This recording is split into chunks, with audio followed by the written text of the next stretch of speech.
যেমন আমাদের মাননীয় মুখ্যমন্ত্রী পশ্চিমবঙ্গের উন্নয়নের কান্ডারি মাননীয় মমতা বন্দ্যোপাধ্যায় যেভাবে ইনস্ট্রাকশন দিয়েছে, ঠিক জাতি প্রমাণপত্র দেওয়ার জন্য তার কোনো জমির কাগজ হতে হবে, তার কোনো মানে নেই, তাকে ইনভেস্টিগেশন করে দেখতে হবে কি এই বাংলায় কতদিনে থাকছে, তাই এখানকার বাসি কিনা, সেই হিসাবে সার্টিফিকেট দিয়ে দেওয়া হবে।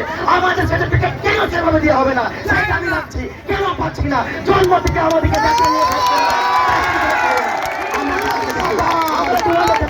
আমরা ডিমান্ড রেখেছি। আমি তো শুনেছিলাম কি যেমন বাপ মা আমাদেরকে বড় করে আদর করে বড় করে দেন, সেই বাপ মাকে আমরা সম্মান দিয়ে ঠাকুরের মতন পুজো করি, কিন্তু এদিকে ভুলে গেছেন এই যে কোম্পানিকে পুষে করে বড় করে দিয়েছে, মহারত্ন করে দিয়েছে, বিস্তারিত করে দিচ্ছে, আটাকে এরা আতঙ্কবাদী বলছে, তার উপরে ঘুরে গুন্ডাটা চালাচ্ছে এবং সবাই জমি দখল করে করাচ্ছে। আজকে কে জানে না কি ভূমি মাফিয়ার সঙ্গে মিলে এই হক তেল হক রেল হক সমাজ ষড়যন্ত্র করে সবকিছু করছে। এই গরিবদের বাড়ি ভেঙে দেবে এই সেল। কদিন আগে এখানে বাল করে ওইখানে ডোম পাড়ায় ভেতর পাড়ায় নোটিশ থামিয়ে দিয়েছিল। আপনি নোটিশ থামিয়ে দিয়েছেন, আপনি জানেন যখন সেল তৈরি হয়েছিল তখন নিজের কারখানা নিজের বাংলাগুলো এই পাড়াগুলো পরিষ্কার করার জন্য ওদিকে ব্যবহার করেছেন। আজকে শেষ হয়ে গেছে, বলছে চলে যাও, তোমার ঘর বাড়ি ভেঙে দিব। এই ভারতবর্ষ আছে, এইখানকার জনগণের জিনিস আছে, আপনি ভারত সরকার হতে দেবো না। যদি কিছু হয় আমরা কিন্তু আজকে একটা মানুষ এখানে এসেছি, অনেক আজকে অসুবিধা ছিল, আজকে বাস পাওয়া যায়নি, অনেক বাস 100 বাস আমাকে কেউ বলেছে ক্যান্সেল করে দিয়েছি প্রয়োজনে।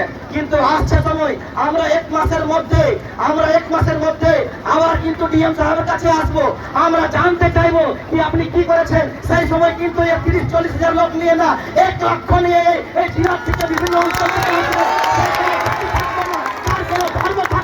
তার কোনো রঙ থাকবে না, ওই তোমার গরিব মজদুরকে খেয়ে কিন্তু আপনার দরজায় আসবো আর আমরা হিসাব নিব কি বলুন স্যার আমাদের কাগজ কোন জায়গায় গেছে, আমার ডিমান্ড কোথায় জায়গায় পৌঁছল, আপনি বলুন না কোন জায়গায় আটকাছে, আমরা সেই জায়গায় পৌঁছে যাবো, সেই জায়গায় যাবো।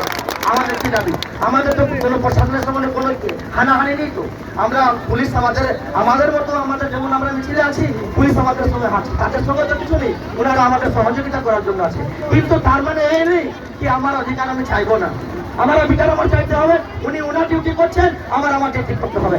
আমরা মাঝখানে আগে আমরা জানিয়ে দিচ্ছি কোথাও হয়েছে আজকে কি আমাকে ধরতে গেলে কিন্তু 6টার পরে আমি পাবেন। আমি বলেছি নো প্রবলেম স্যার, আপনি ডিস্ট্রিক্ট ম্যাজিস্ট্রেট, আপনি গোটা জেলা চালাচ্ছেন, একটা ডেমনস্ট্রেশন শুধু আপনার কাজ নয়, কিন্তু আপনার যখন সময় হবে সেই সময় আমি আসবো।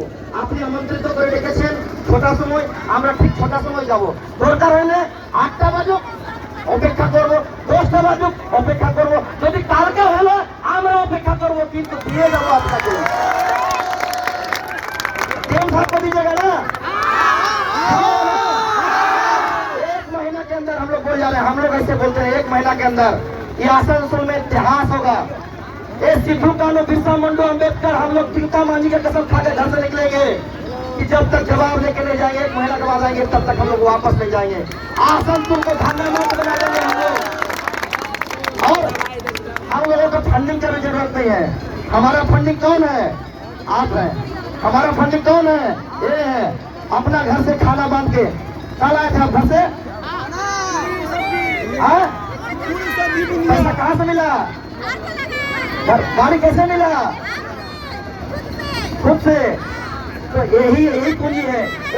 एक रुपया जमा करेंगे तो 1 लाख हो जाएगा, ठीक है ना?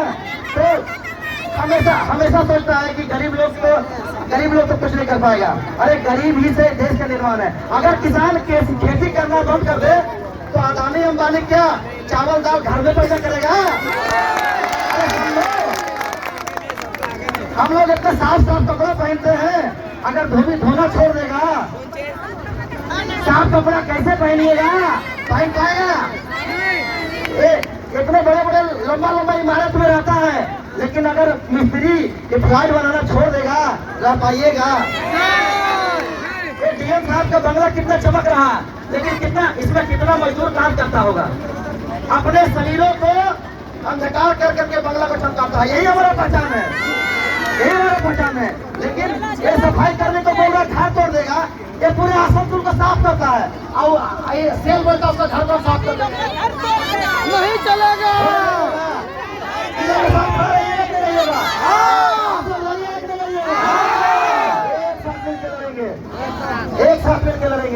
हम लोग, हमारा कोई जाति नहीं, हमारा कोई धर्म नहीं, हमारा कोई मजहब नहीं, बस एक ही धर्म है कि हम गरीब हैं, और गरीब है, किसान है, मजदूर है, हम लोग एक साथ सब मिलकर लड़ेंगे। अरे गरीब के पास में ताकत है। जा, दिया।